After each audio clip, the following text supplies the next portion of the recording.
What's happening? How you feeling, King? Good. How's everything? All is well. All is well. First and foremost, thank you so much for coming on the platform. I really Okay. appreciate you. No worries. Let me get my light. I can get it better or not. Hold on. Not that Okay, one. okay. No. Mm, that one. What part of the world are you in? I just got back in the States. I'm in Nashville. I'm Are you in visiting Nashville family. now? Yeah. I love Nashville. They got the beautiful museum there. Yeah. It's like a country music hub. It's a cool city. I like it down here as well. I'm originally from Cleveland, Ohio. Oh, okay. Ohio. Ohio's a great. Okay. Ohio is maybe the greatest state for soul and funk music. I think it is the greatest.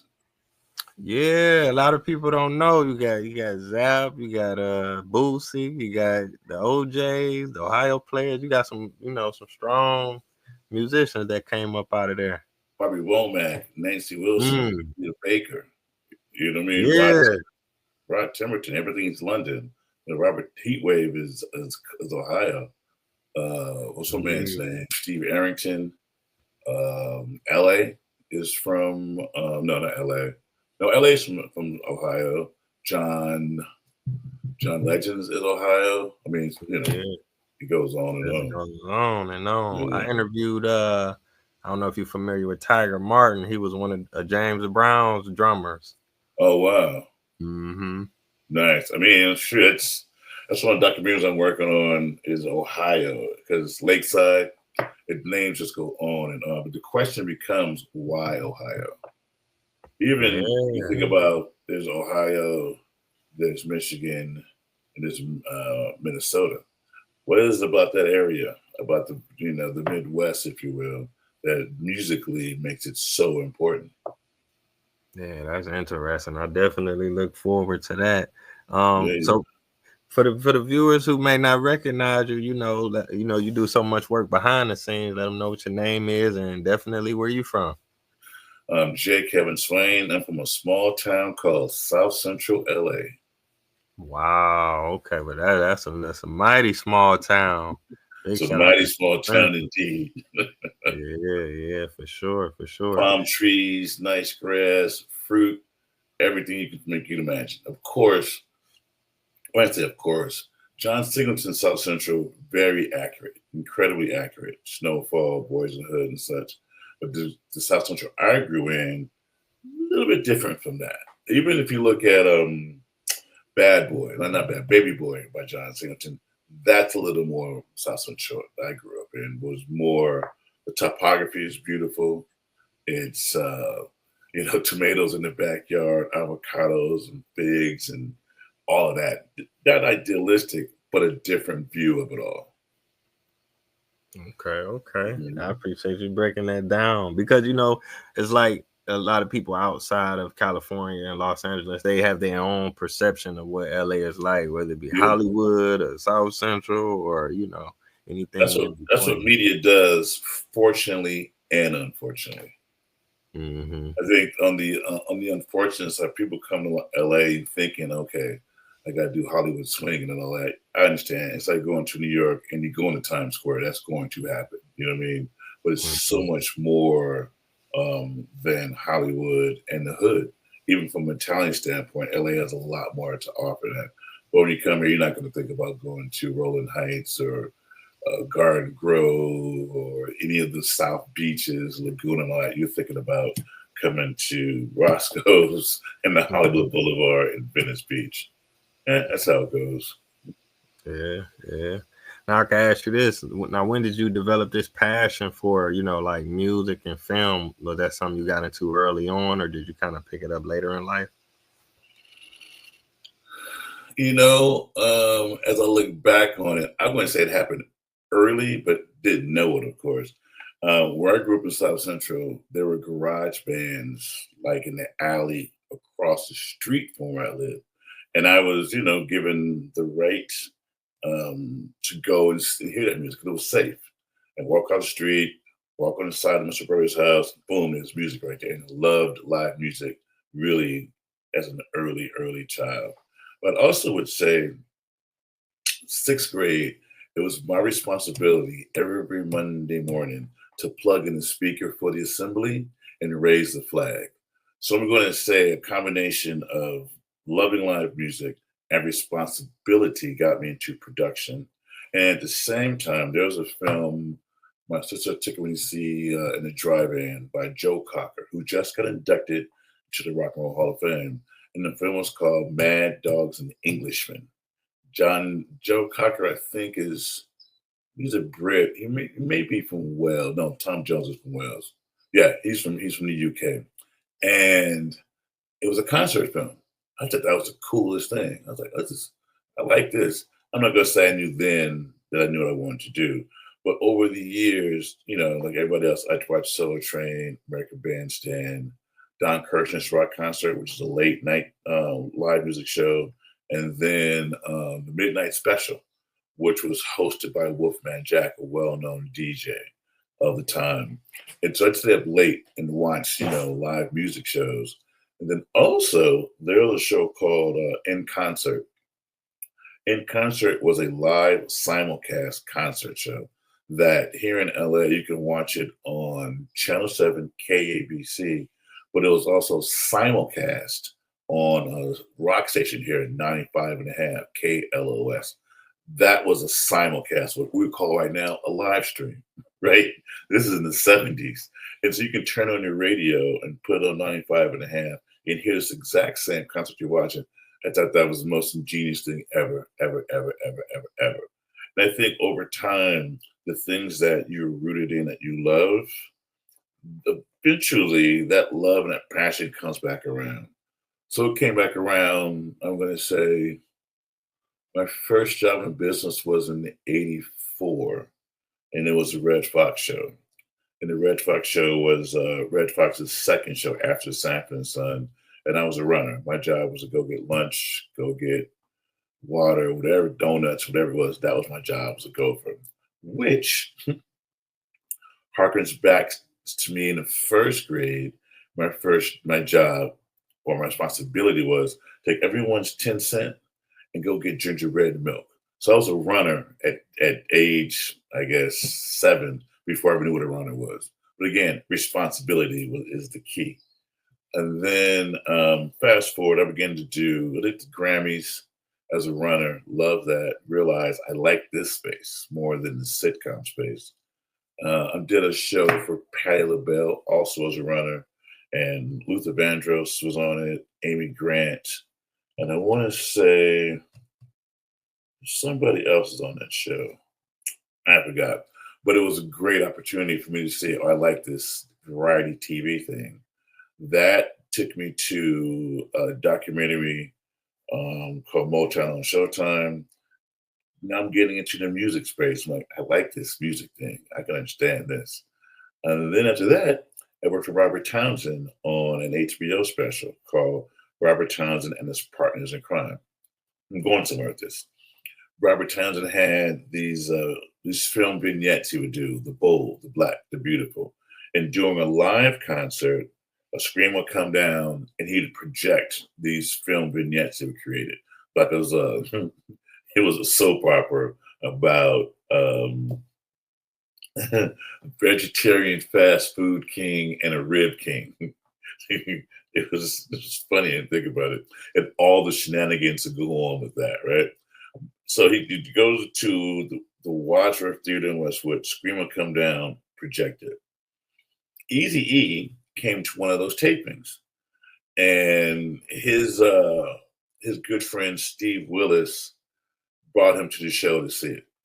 And Eazy had this great idea that he wanted to do he wanted to do his first music video called We Want Eazy. And what he wanted to do was do film vignettes and have the screen come down in his music video, and he's performing from jail. And he busts out of the screen and We Want Eazy. Got it. He wanted Robert Townsend to do the music video. Robert just was too busy to do it. Guess who's next up? I get a call maybe 3 in the morning saying, Kevin, well, do you want to do it? I'm like, I guess so. I knew nothing about directing, nothing about anything. Because I hadn't really been on that side of it. I'd been on more of the logistics side. So my first music video was We Want Easy. Now, love of music. I had no idea who Eazy E was. Didn't have a clue. Didn't have any inkling who he was. Well, what I did know was the song We Want Bootsy, which was the same song. We Want Easy as We Want Bootsy. And I was like, oh, just because it's Bootsy Collins, I'll do the video. No idea, nothing. But I love that song. I had that album. The album is the name was Bootsy, baby. That was the album. And I remember that song. And he did it basically exactly as Bootsy did it, just changed the words. And at the end of the video, we went to the Apollo Theater and shot shot Eazy E and Bootsy at the end of the video. So all these things kind of came together at the right time, at the right place. That's how I got started in music videos and on the music side of things. Wow, that's tremendous. That's a lot of history and it's inspiring. You got to work with some icons early on. Now you said, even though you was doing the running, did you ever get a chance to interact with Patti LaBelle or Red Fox at that time? Patti LaBelle for sure. Red Fox, yeah, every Friday for Red Fox at 11:45 every Friday. I had to go to his ex-wife's kitchen on Olympic and La Cienega. It was called Joy's Kitchen. She was Korean, beautiful lady. She made oxtails, and he loved oxtails. So every Friday, 11:45, I'm there picking up his oxtails. So I understood the importance, one, of being on time, two, getting people what they want. They want oxtails, get them oxtails. And he also wanted Orange Crush, and he wanted Cactus Cooler soda. And I knew Cactus Cooler soda from the hood and where to get it. So I understood right away being resourceful. I knew people want something, get it. My first producer wanted, I think, root beer popsicles. So I asked him a question. You want single sticks or two sticks? Then you're talking 84, 85, 86. Well, then this is 84. Yellow Pages. He doesn't know what Yellow Pages anymore. Now it's Google. Big book like this thick. He thumbed through it. The ad was, let your fingers do the walking through the Yellow Pages. Popsicles. Where do I get them? But understood being resourceful. So that was Red Fox. Patti LaBelle, she was really beautifully accommodating. All she wanted was seafood and a bottle of Puy Fusé. That was her requirement. All right, seafood and Puy Fusé, or fume, Fusé. And what was great was my best friend and I already. I'm 22 at this point. We already had done the restaurant thing in LA, and we also had done, champagne and wine. What are you gonna do? 18 to 22? We're Epicureans already. And so I knew where to get her great, seafood at that point. Harold and Bell's, a Creole restaurant in LA. And, I think it was Chalet Gourmet up on Sunset and Fairfax, had a great wine selection. So you understood how to come through for people. And when you come through, people respect you and they also can count on you. So you go on for bigger and better responsibilities. Wow. Okay. I appreciate you sharing that. Yeah, you mentioned some key things, man, that stick out, your consistency and like you say, being on time. That's definitely It's important. everything.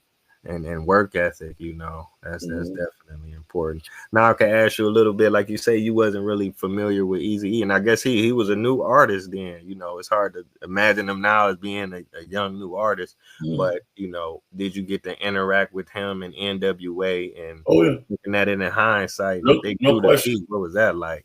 I mean, then it's like we're working, and it's always been about the work. But at that point, Easy had been a bit of a hood legend, if you will. He was selling, cassettes out of his trunk and CDs out of his trunk. So he's making money already. He was already deep in the game. All right. I didn't know he was. But you asked about knowing them. It's great to this day. Ren, Ice Cube, Yella, and Dre. If I see them, it's like, oh, it's right away. It's instant. Their first video is my first video. It's instant connection, and it's beautiful that way. In fact, you talking about relationships and connections and how important it is to nurture relationships, stay in touch, if you will. I'm at a D'Angelo concert. Guess this is '87, same time as the video, right? I'm at a D'Angelo concert because I had free tickets because I was working with Don Cornelius on the Soul Train Awards. Got it. So it all comes together. So with the House of Blues up on Sunset, didn't really know who D'Angelo was, not yet. I mean, he had that one hit song, but his album was like bananas. Dre is in kind of a VIP section by himself, and I kind of walked past him. What up? What up? What up? You know, what up? Good to see you, so on and so forth. And he says to me, "Are you still doing music videos?" From this is now we're fast forwarding. This is 80. No, this is 94 now. No, 95 now. So fast forward a lot of years. He asked me, "Am I still doing videos?" I'm like, "Yeah, why not?" He says, "Come to my house tomorrow. I got a video for you I want to work on with Tupac. It's not a big budget, but we still want you to do it." So you understand, for meeting him, what, 7, 8 years prior, and just relationship, he says, "Well, come out," and he tells them what they want to do. They want to do this video called California Love. They already did one version already, the Mad Max version. Now they want to do something really simple. What they want to do is a backyard boogie, and this is the concept. We're gonna roll up to the Compton swap meet. We're gonna get some clothes. We're gonna roll down the street, all the way going to this party, and this party becomes this massive thing, right? Got it. So now we have California Love remix because of relationships and staying in touch and staying on point. So I get, small budget to do a 2-day shoot with Dre and Tupac. From drone all the way through Compton, down Crenshaw, supposedly to this big mansion, which is in Orange County somewhere. And we have, what I think was a great time in music videos. Yeah, man, that's a classic right there. That California Love, especially like you say, the house party. It was off the hook. 40 was there, Quick, and everybody. Was it Yeah. like a real party? Yep, a real party. Chris Dog, Cake, the whole bit. It seemed authentic, man. Like they really had a good time. Yeah. That's real It was, cool. it was very authentic from the standpoint of this is what we're doing. Do what you do. Roger Troutman, do what you do. I'm not going to tell you how to dance, what to do. Just do your thing in your section. Camera's going to hit the whole room. We didn't shoot that long. It wasn't that long of a day. It really wasn't. We spent more time maybe on the pool shot than anything. But it wasn't a very long day. Maybe we got out there in 10, 12 hours. Wow. All right. Big shout out to Roger. Yeah. Now you worked with Pac a lot, quite a bit. I mean, because it's like he was only with Death Row for a few months, but it seemed like years and years of work. Right. Now, what was it like working with Tupac from a director video perspective? The guy was incredibly professional. When I say professional, don't waste his time. And I'm the same way, don't waste my time. And so we really had and from the very beginning, kind of an unspoken, communication. I'm going to make sure that we are ready to shoot. You're not going to come and wait on me. That's not going to happen. But also that comes from, I would say, working with Robert Townsend. Robert Townsend is very exact about what he wanted and how to get it done. There's no wasted time working with Robert Townsend. Zero. And I understood that, but we're going to say, this is what we're going to do. Here's our schedule. We're going to schedule the day in a way that I'm going to take care of small things first. All the small stuff, the crowd stuff, inserts, get the crew, into a groove. So by the time he gets there, we're ready. All he has to do is little dust, put on his hat, let's go. So I'd keep him 2, 3 hours, let him go, and then keep shooting. So we had a great working relationship. We didn't talk much outside of what we needed to do that day.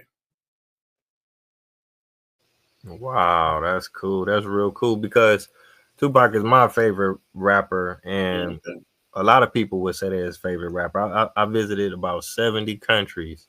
I studied abroad in Brazil. I studied abroad in Dominican Republic. I lived in South Africa. I just came back from Madagascar. I was in a grocery store. It's Christmas time. They're not big on Christmas. They may put up a few decorations. I go in the store.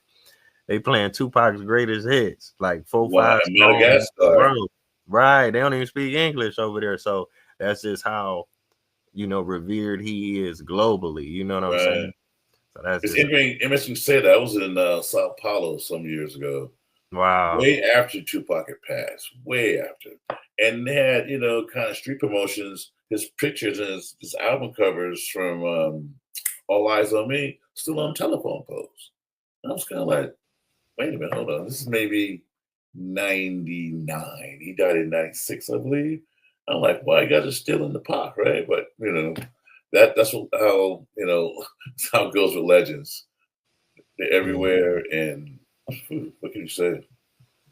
definitely a legend. Let me say, I wanted to ask you about a couple more of the Pac videos.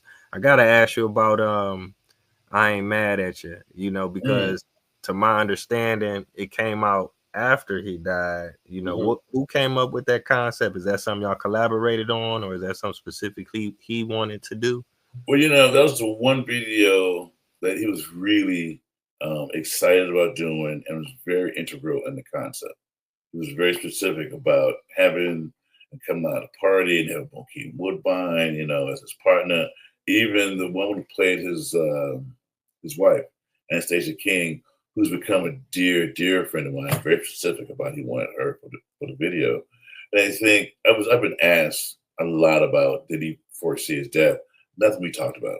He's like, well, Kevin, there's nothing like that. Eerily close, but nowhere was it like, well, this is my premonition. Here's on this video is gonna happen. This no, was he thinking that? Who's to say? But that wasn't our conversation. Our conversation was more about this is the concept. I'm coming out of a party. My best friend, I die in his arms on the way to the hospital. I'm in heaven, and this is what happens in heaven. And these are the people who are in heaven. That was the fun part, deciding who was in heaven because we don't know. We don't know if we're being judgmental. Red Fox probably isn't. If we're being judgmental, if we're judgmental, maybe he's not in there. But that was his thing of saying, like he said, only God can judge me. And that was the point about the heaven scene. It's like we got Sammy Davis Jr., we got Donny Hathaway, we got Duke Ellington, we got Nat King Cole, we got Minnie Riperton, we got Marvin Gaye. You know, come on, the greats, the greats. That was beautiful that we had a chance to execute that in his concept. And maybe he died maybe a month or two later. Yeah. Wow, that's crazy. Yeah. Now, probably my last question about Pac. Let me see. You did California Love. How do you want it to live and die in L.A.? Hit 'em up. I ain't mad at you. Do you have a favorite, Tupac video that you got a chance to work on? I mean, all my favorites for different reasons, but ultimately, how do you want it? Because it happened in 24 hours. Execution. My team was on point. You know what I mean? I'm at lunch. We're down the beach. I get a call from the label head, Jimmy Iovine. He says what he wants to do. He doesn't want to spend a lot of money. He wants to do a live performance. Live performance. Say no more. I'm on it. And talked to Pac about it. He said, okay, cool, cool, cool. But again, the execution of that video was like, okay, call up casting, get people out there. It's basically a free concert with Tupac and Casey and JoJo. Who's not going to show up, right? And we took care of all the concert reverse shots before he got there. So you roll the track, and I got 3 cameras. And what I do to make it look like more cameras, you move the cameras. So it's 3 cameras became 12 cameras like that. If I changed the lens, change position, I got a new angle. This all comes from concert, shooting, if you will. And it was a great time. And he maybe stayed an hour and a half and was gone, just the way we like to work. So by the time he gets there, we're ready for him. I tell him, look, these are cameras, that's what we're doing. The one thing that was different was change clothes. I'm like, well, if we do that, we have continuity issues. It's like, that's okay. All right, cool, let's go. And from that, it wasn't so strict on um, having continuity because you always want that. And once that went out the door, it became a lot more fun. If you look at that video again, he's changed his clothes almost every scene. Jacket on, shirt off, whatever. You know what I mean? And that was a lot of fun. We did that maybe in 8 hours. It was daylight when we left. Oh, dope. I appreciate you sharing that. I'm gonna have to go back and check that one out. Now let me see. Okay, now I wanted to ask you. You got a chance to work with Mary J. Blige a few times. What was it like working with the Queen? Mary's the best. Mary's the absolute best. She's the best. It's funny. First time I worked with her, of course, I knew who she was, but it wasn't really like in the space of of the queen of hip hop soul. Our first video we did was Reminisce. We did it at the Royalton Hotel in New York, and I was showing up more producing than making sure things happened, and it was a little crazy. Last minute wardrobe, last minute this, last minute that. Still had a really good time. And then some years later, to Reminisce may have been 91, 92, maybe. Ooh, show my age, right? And then I get a call from my dear friend, maybe 2002, 3 maybe. Do I want to do a live concert at Mary J. Blige? Of course I do. Why wouldn't I? And so we do a show at the House of Blues that American Express was behind, and it was great. We had a good time. House of Blues up on Sunset, the same place where I met Dre, and that was a really fun time. Elton John came out with her. Chaka Khan came out. The violinist from Dave Matthews Band came out. What a nice night! And we shot that on film. Yeah. Or no, or in HD, I think. HD was a thing at that point. And maybe 6 months later, shot her again at the amphitheater in LA. Also, venue's no longer here. Universal Amphitheater. Maybe 10 cameras and all that. And that was fun. And I shot Mary again for Revolt. She did a Christmas album. And that was really great because we already had a great work relationship already. And this is her really doing standards or doing Christmas standards, if you will. She looked to me like Shirley Bassey or Nancy Wilson. And it was beautiful what she gave that night. That was just a beautiful, beautiful, beautiful experience. I also think Queen Latifah was the host. And what's that man's name?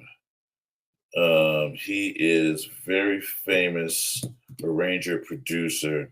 His name fails me right now. But it was an afternoon, evening of dealing with great talent. Wow. Okay. That's what's up.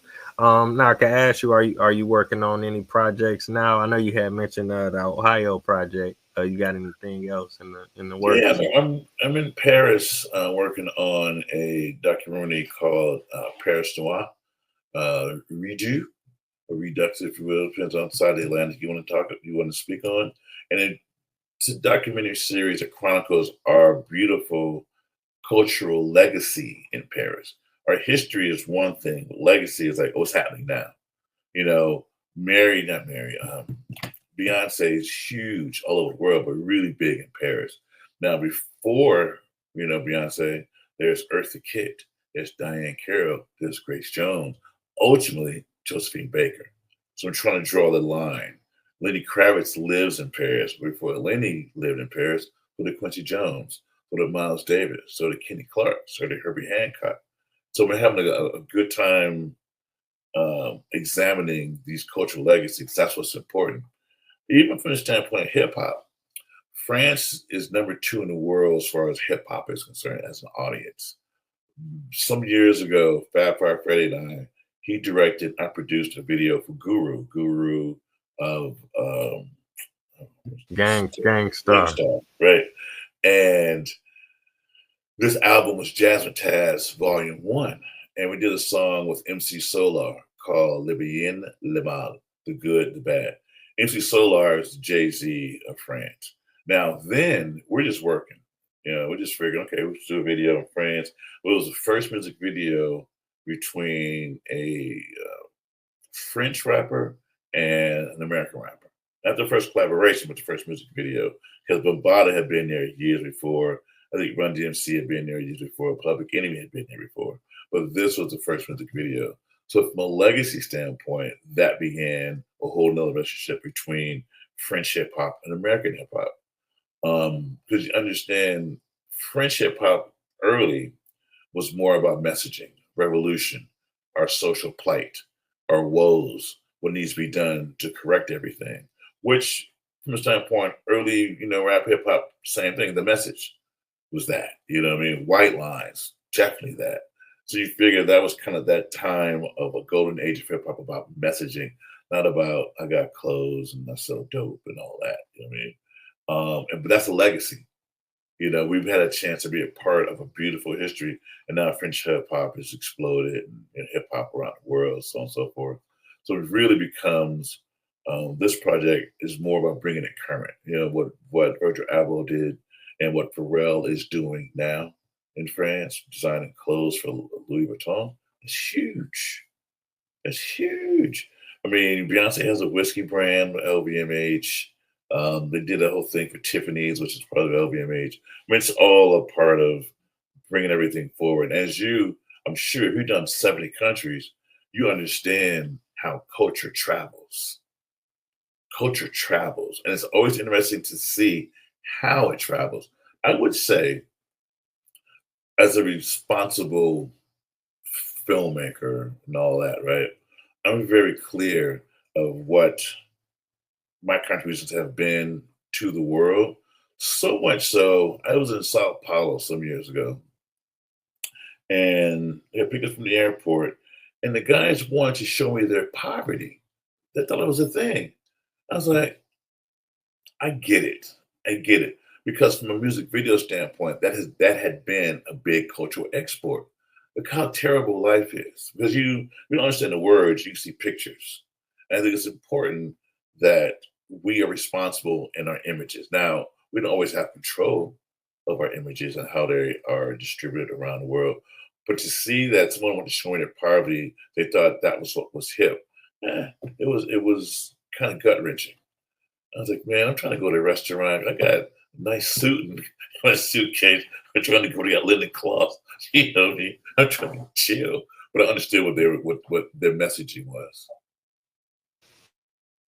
Yeah, yeah, indeed. I mean, you took it all the way back to Josephine Baker, but it's a great appreciation for hip hop culture. Like the true hip hop. Definitely in Europe and all around the world. So, like you say, so many people can relate, and sometimes they may gravitate to one aspect more than the other. Right. But that's definitely a great experience. And I want to thank you for coming on the platform. We 30 No worries, minutes in. man. I know you got a tight schedule, so I really appreciate you taking out the time to I need to stop by. interview you. 70 countries. I want to Yeah. interview you. What took you to 70 countries? Real quick. What takes Okay. you out to see the world? Well, it started with my mom when I was little. She used to drive the Greyhound, so we was from Cleveland, so she'd take us to like Chicago or Detroit or New York or Cincinnati or somewhere, within driving distance. So I Mhm. started traveling young, but then once I got to be an adult, I started traveling to different places. Greyhound, they used to have this pass called a Discovery Pass. I don't know if you remember. It's like a bus pass. You could buy it for a week, two Mhm. weeks, a month, and then I kept buying them. So I catch the bus like from Cleveland to Miami. Then I catch the bus from Wow. Miami to Seattle. I'll be on the bus for like a week. So I've been to like maybe 45 states. And then after that, because I used to be afraid to fly. I got on my first flight in like 2010. Oh, I bought a wow. passport because I had seen all the states, you know what I'm saying? So I finally Mhm. bought a passport, and it's like MySpace, all this is going on. So I'm meeting people online, and I do music, so I'm networking, Mhm. trying to meet people. So then I took my first flight to Amsterdam. That was the first place I went to. Oh, wow. And it blew me away. I got addicted to it, and I've been traveling ever since. Kind of had the Malcolm X effect. Like you saw a different world, open everything up, right? Yeah, at the coffee shop, the red light district, Right, and of I didn't course. really partake in everything, but just to see it, it was less violent crime, a little more laid back, chill. Mhm. I was like, oh, What's I got your favorite location so far? man, Africa. I love Africa the most. I've Okay. been to about 20 African countries, and that's where I want to live.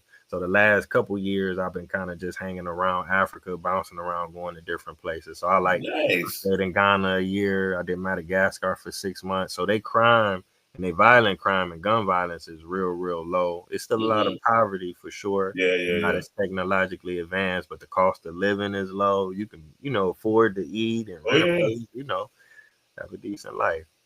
Good for you, man. I encourage you to tell other brothers about what you do. Maybe Yeah. that's, I mean, I'm just saying, we just Hmm. met.